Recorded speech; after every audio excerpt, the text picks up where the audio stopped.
Welcome to Sweet Life Beat Life. We hope this video helps. You start by clicking the Apple menu in the top left corner. This is the fastest path. Once done, select About this Mac. This single window shows the Mac OS name and version number. Make sure to look at the Overview tab because it lists your Mac model and serial number too. If you need the exact build later, you can click the version number. This first step gives you the core info quickly, so you know what you're working with and which updates or downloads are compatible.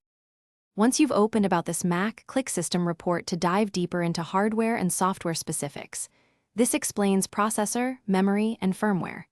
Make sure to check the Storage tab next, because it shows your disk format, apps or Mac OS extended, and available space, which matters for upgrades.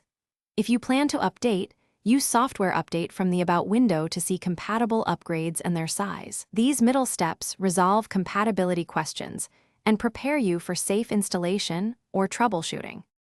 Finally, click the version number to reveal the build identifier when you need precise compatibility details. Write it down.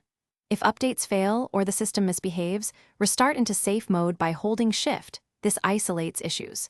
Make sure you know how to boot into recovery mode, Command-R, to run disk utility or reinstall Mac OS if necessary. One key troubleshooting tip: if About this Mac shows a different OS than expected, reset NVRAM and check for firmware updates before reinstalling. That often fixes version reporting errors. Thanks for watching. Consider subscribing if we helped you.